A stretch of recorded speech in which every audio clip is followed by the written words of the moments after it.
ايه الاسباب اللي خلتني ان انا اسيب مصر واجي اشتغل هنا؟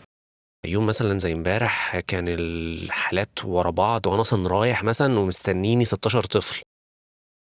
صباح الخير. النهارده تاني يوم بقى بعد اول نايت شيفت. اليوم خلص الحمد لله. كان حصل كده حوار كده بايخ كده في المستشفى، لسه مش عارف هعرف احكيه ولا لا يعني، بس انا لسه مزاجي مش رايق يعني منه. يا دوب روحت وكلت ونمت على طول، وبعدين دلوقتي خرجت رحت اشتريت شويه حاجات من محل عربي. فهو يعني اللي حصل انا برضه مش هحكي عليه برضه لان لسه يعني ما فقتش يعني من اللي حصل بالظبط، بس يعني هو موقف مش ظريف كده حصل فاتضايقت منه. كل شويه كل حتى ما اجي انام اقوم افتكره وافضل متضايق. لا ده كان المفروض ان انا ارد واقول حاجه معينه، او كان المفروض ان يبقى رد فعلي حاجه معينه، او كان المفروض الدكتور او هي كانت دكتوره يعني اللي عملت الموقف المفروض انه لا ما كنتش اسكت، والمفروض كان يبقى فيه رد فعل معين. فاتضايقت ان انا ما خدتش موقف، بس في نفس الوقت انا عارف نفسي ان انا لو كنت خدت موقف كان ممكن، لان انا اتفاجئت من اللي حصل يعني، الموضوع حصل في خلال ثواني كده. فلو انا كنت خدت موقف كان ممكن يبقى رد فعلي ممكن يبقى مش مناسب للموقف نفسه، لان انا لسه فاهمين يعني حصل الصدمه مره واحده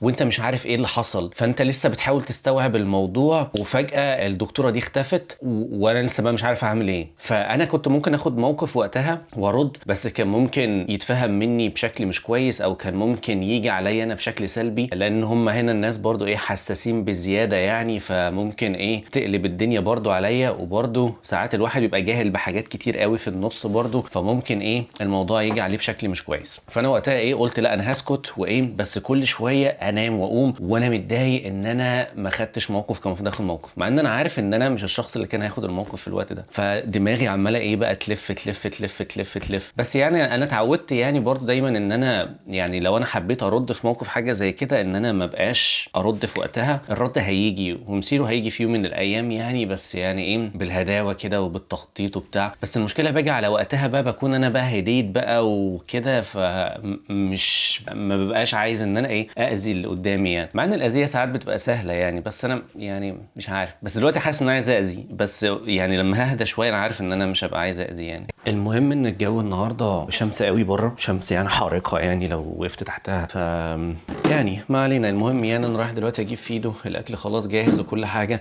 في مشكله في الايام اللي انا ببقى شغال فيها مثلا الاربعه نايتس او الاربع شفتات بالليل ورا بعض، دول الايام بتبقى متكرره، اللي هو نفس الحاجه اللي بتحصل، ان مثلا ممكن حصلت حاجه في الشغل فراجع متضايق فمعرفش انام كويس، او لو نمت هنام علشان انا تعبان يعني خالص وسهران بالليل، وبعد كده هقوم علشان لو هجهز الاكل لفيدو، وبعد كده بعد ما اجهز الاكل لفيدو محتاج ان انا انيمه والحق انام شويه، وبعد كده اروح الشغل، وهكذا هكذا هكذا يعني. مش عارف بعد ما لبست وخلاص وطلعت وخلاص كنت خارج اكتشفت ان انا ناسي مفاتيح العربيه. قلعت تاني. الواحد لما بتبقى دماغه مشتته يقعد ايه يوقع حاجات وينسى حاجات وتبقى مشكله. يلا بينا. العربية من جوه تحس ان هي كانت بتتشوي من جوه، الشمس متسلطة عليها من ساعتها، فالجو صعب قوي. سبحان الله يعني، ولا الجو ساقع الواحد راضي بيه، ولا الجو الحر موت، الجو مفيش في النص كده يعني، بس يعني الحمد لله. كده النهارده تاني يوم كده خلصته الحمد لله. النهارده الصبح دلوقتي الساعة حوالي 8 خلصت شغل ورجعت نمت كده ساعة ساعة ونص، وبعد كده وصلت فيدو الحضانة، وبعد كده جيت اهو. فدلوقتي افتكرت ان انا في حاجة مهمة نسيت ان انا ادوكيومنت حاجة اكتبها يعني في النوتس بتاعتي، فعيان كنت شايفه قبل ما انا اجي يعني، فاطلع كده اعملها بسرعة كده على الكمبيوتر، وبعد كده احاول ارجع اكمل نوم يعني. فالحمد لله يعني ان السيستم موجود حاجة اونلاين فالواحد يقدر يخلص عليها الحاجة دي. هي مش حاجة يعني مهمة قوي، بس يعني عشان ما انساهاش. تاني حاجة علشان دي البلان بتاعت العيان او الخطة العلاجية اللي انت بتعملها العيان بعد ما هو يخرج من الطوارئ، فبس ان هي تبقى مكتوبة بشكل كويس عشان تبقى واضحة لو العيان جه تاني او كده، يبقى ايه اللي قبلك عارف انت عملت ايه او هو كان مستني ايه او كده يعني. النهارده هيكون اخر نايت ليا ان شاء الله الاسبوع ده، لسه عندي الاسبوع الجاي يعني كمان تاني، بس بقى عشان الايام شبه بعض فانا مش فاكر اصلا انا صورت حاجه امبارح ولا عملت ايه امبارح ولا اول امبارح ولا امتى حصل ايه ولا بتاع. حتى ما كانش في عندي وقت لان الدنيا كانت زحمه قوي بالليل الايام اللي فاتت دي، فما كانش في وقت خالص ان الواحد يتكلم في نص الشيفت يعني. يوم مثلا زي امبارح كان الحالات ورا بعض، وانا اصلا رايح مثلا ومستنيني 16 طفل يعني، كنت اطفال امبارح و16 طفل بس قاعدين مستنيني في البتاع لحد ما انا اجي يعني، فبادئ على 16 طفل، ده غير بقى اللي قعدوا يجوا لحد الساعه 2 3 بالليل، فما عرفتش ان انا اصلا اعمل اي حاجه يعني. واليوم اللي قبله كذلك واللي قبله كذلك، والكم مشكله اللي كانوا حصلوا ومش عارف ايه. فخلاص يعني الواحد ايه جاب اخره يعني، بس ان شاء الله اخر يوم النهارده، وبكره الواحد ايه يقدر يشم نفسه شويه. فيلا بينا راح اجيب فيدو كده ونرجع تاني البيت. يلا. طيب الحمد لله رجعنا من جبنا فيدو ونمت لي كده نص ساعه كده يعني، والساعه خلاص المفروض ان انا دلوقتي بتحرك على الشغل، فبلحق اشرب كده بسرعه كده كوبايه النسكافيه يعني بسرعه، وما اكلتش يعني للاسف، ما لحقتش ان انا اتغدى، فبناكل السناكيه المعتاده بتاعتنا علشان نتوجه للشغل يبقى عندنا شويه طاقه.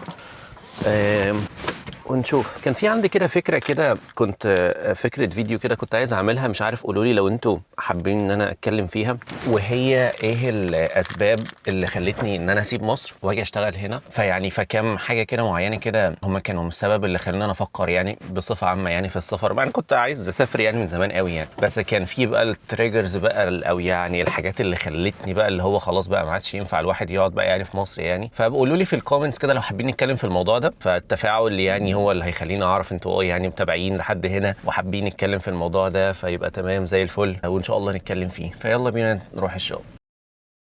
وصلنا الحمد لله، فلسه قدامي شوية وقت يعني حوالي كام دقيقة كده، فأنا أولى بيهم يعني أروح أبدأ شغل يعني. خلاص يعني هموت على بداية الشغل يعني، خلاص نقعد هنا شوية لحد ما الدنيا تبقى تمام. مؤخرا كده حاسس إن أنا يعني ما فيش أفكار قوي في دماغي، والفلوجز يعني بتبقى ماشية، أو يعني هو ده كان الهدف بصراحة يعني من الأول، إن أنا الفلوج هو بعمل مش بيبقى موضوع معين، هو اليوم العادي بتاعي اللي بيحصل فيه يوم أو يومين أو 3 مثلا مع بعض متجمعين، وفي النص كده موضوع مثلا معين بتكلم فيه او موضوعين او 3 يعني. فلحد دلوقتي الدنيا ماشيه تمام يعني ان انا بعمل كده. بس من بعد ما انا وقفت اللي هو الفلوجز اليوميه، فانا بقيت بطول قوي في المده اللي انا بصور فيها يعني. مثلا باجي اصحى مثلا النهارده الصبح اقول مش مهم امسك الكاميرا وخلاص، هو ممكن ايه في نص اليوم ولا في اخر اليوم ابقى اتكلم كلمتين وخلاص، فيجي نص اليوم اتلهي مش عارف في حاجه، واخر اليوم ويجي واتلهي في حاجه، وبعد كده اليوم يعدي من غير ولا تصوير من غير ولا حاجه وبتاع. قبل كده في التحدي اللي هو 30 يوم اللي انا كنت عامله، ان انا لازم كل يوم انزل فيه فلوج ومنتجه، وكل فلوج يبقى فكره جديده، كنت بنام الكاميرا جنبي، اصحى من النوم مثلا لو اصحي فيدو نروح الحضانه المدرسه مش عارف الشغل البتاع، الكاميرا محطوطه في جيبي في اي وقت اقوم راح مطلع اقول الكلمتين اللي في بالي واقوم راح اقفل وخلاص. فمش عارف بقى انا مش هقدر ان انا ارجع تاني للفلوجز اليوميه يعني بشكل يومي على طول زي قبل كده، لان الموضوع مجهد جدا، ومع الشغل والحاجات دي صعب قوي ان انا اعملها. بس يعني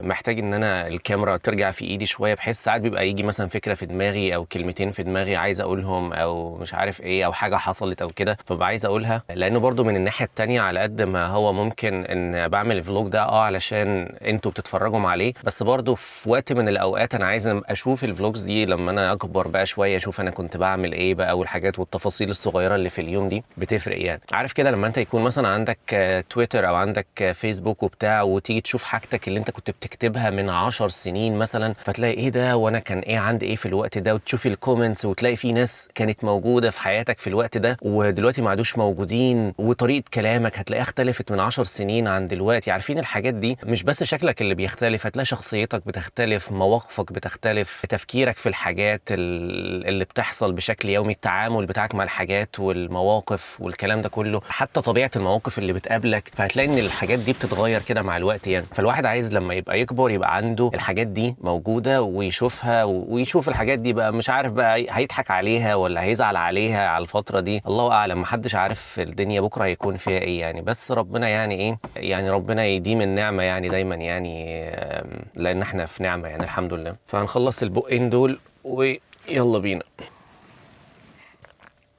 مش عارف كنت عايز اعمل ريفيو عن الكوبايه دي. هي الكوبايه عامله زي اللي هو اللي عارفين المج اللي هو اللي بتحط فيه القهوه وبتقفلها من فوق علشان يحافظ على السخونيه بتاعه الحاجه. هي مش بتحتفظ قوي بالسخونيه قوي يعني زي الحاجات التانية اللي بتبقى ميتال شويه ومخصصه والحاجات دي، بس ميزه بقى البتاعه دي ان هي ازاز، كانك انت بتشربها بالظبط في كوبايه ازاز. بحس ان الحاجات اللي بتكون ميتال من جوه بتكون حاجه معدن، هي بتحافظ على الحراره بتاعه الحاجه او البروده بتاعه الحاجه مده طويله، بس بحس ان هي بتغير في طعمها طعمها ده لانها ازاز فما فيش تغيير في الطعم خالص. وعامله نفس الشكل بتاع يعني نفس الشكل بتاع المج بتاع بيتقفل من فوق علشان يحافظ عليها فتمنع ان هي توقع. لو جه من الحته دي هيتدلق منك يعني، بس ايه يعني قابل انك انت تحطه في العربيه، قابل انك انت تاخده معاك، ما تقلقش قوي، مش هيقع قوي زي ما يكون كوبايه مفتوحه من فوق يعني. فيعني ليها مميزات وليها عيوب، بس هي حلوه وليها الهاند جريب دي اللي هو انت بتمسكها فمش بتزفلط منك يعني من ايدك، عامل زي رابر كده او يعني رابر يعني. وشكلها حلو وشيك برضو، واخده نفس شكل بتاع التاني، ودايما متاكد من النظافه بتاعتها لان هي ازاز فاي حاجه بتبان فيها. بحس الحاجات الميتال اللي بتبقى مقفوله دي وبتبقى غويطه قوي لجوه، اللي هو انت بس يا دوب اخرك ما بتعرفش حتى تدخل البتاع اللي بتنظف بيها الاطباق والمواعين والحاجات دي، فساعات بيتبقى فيها حاجات الله اعلم. مع الوقت هتلاقي ان هي بتزفلط كده من جوه، تعرف ان البتاع مليانه كميه بكتيريا يعني اجرك الله يعني. دي حلوه حتى اكسسبل لما تيجي عايز تنضفها، عامله زي كوبايه ممكن تستخدمها عادي ككوبايه عادي، انت بتشرب بيها كوبايه عادي مش لازم حتى الغطا يعني.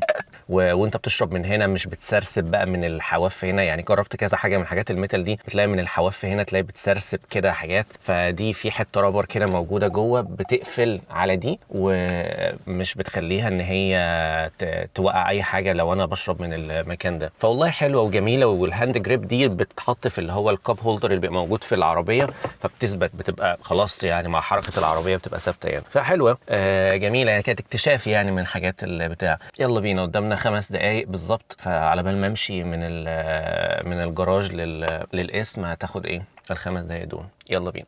الواحد خلاص ما عادش قادر يستنى ان هو ده اخر نايت في الاسبوع ده يعني. الاسبوع الجاي هرجع تاني الصبح، من يوم الاثنين هرجع ايامي عادي. الشفتات بتاعتي مش الصبح يعني، اللي هو الصبح الظهر بالليل مش عارف ايه، بس مش اوفر نايت يعني. وبعد كده على اخر الاسبوع هرجع نايتس تاني. فالاسبوع الجاي كله شغل متواصل، الصبح على بالليل على اوفر نايت.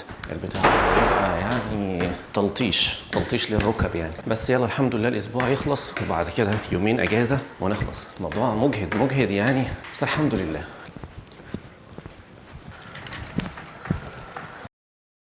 الحمد لله خلصنا كده. يبقى انا خلصت الشفت الرابع، وهنروح بقى البيت ناخد لنا يومين اجازة. هو مش هيبقى اجازة قوي يعني، لانه برضه هيبقى عندنا حاجات كتير قوي محتاجة تتعمل. بس يعني اهو على الاقل ايه، يومين اوف من غير شغل. ننزل في الاسانسير بقى وندلع نفسنا.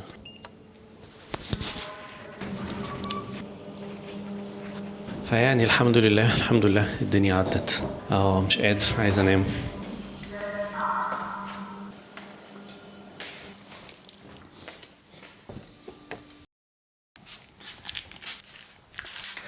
كده يعني النهارده خلاص بقى يعني. انا نمت بقى نمت كده يعني بالظبط 1.5 ساعة وصحيت اهو، عشان طبعا كنت رايح اودي فيديو يعني وكده. يعني عايز لسه ارجع انام تاني، بس مش عارف، خرمان كده، حاسس ان انا عايز اشرب كوبايه نسكافيه تاني برضو.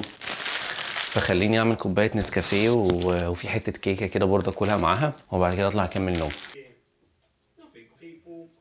خلاص بص، يعني حاسس ان انا يعني بودع خالص يعني. انا عارف ان انا ما اتكلمتش عن الحالات اللي جات لي والحاجات اللي حصلت في ال4 ايام اللي فاتوا دول او في ال4 ليالي اللي فاتوا دول، بس انا يعني خدت كده كام حاله وكام نقطه كده ممكن ابقى اعملهم في الفلوج الجاي ان شاء الله. احكي عن الحالات اللي جات لي وكده للناس اللي بتحب يعني الحاجات اللي لها علاقه بالطب يعني وكده، واللي حابين يعرفوا اكتر عن تخصص الطوارئ والحاجات اللي بنشوفها والكلام ده. فممكن ابقى يعني اعملها في الفلوج الجاي. انا عارف ان المفروض كنت اتكلم عنها هنا، بس يعني الفلوج ممكن حاسس ان هو طويل قوي، او مش عارف لان بقى 4 ايام بسجل كل يوم مثلا 15 دقايق او في ايام ما سجلتش، مش عارف يعني. انا مش عارف يعني، دماغي مش فيا دلوقتي يعني. فبس يعني فبفكر ان انا عند هنا انهي الفلوج. ولو انت وصلت لحد هنا ما تنساش تعمل لايك وسبسكرايب، ده هيشجعني ان انا اكمل واعمل فلوجز اكتر واتكلم عن حاجات اكتر وكده. ولو عندك اي اسئله لها علاقه بالثانويه العامه، بالمذاكره، بتنظيم الوقت، بالحاجات دي كلها، سيب لي كومنت تحت بالسؤال بتاعك وانا ان شاء الله هجاوب عليه. ممكن تبعت لي برايفت مسج على الانستجرام برضو، هشوفها وهجاوب عليك. حتى لو ما ردتش عليك هشوفها، بس انا عشان قلبة الوقت والشغل والحاجات دي كلها ساعات ممكن اشوف المسج وانسى ان انا ارد يعني. باخد النوت واكتبها عندي بس بنسى ان انا ارد يعني مع الانشغال يعني. بس مش تجاهل يعني، بس هو انشغال اكتر يعني. بس كده، واشوفكم ان شاء الله في فلوج جديد. يلا سلام.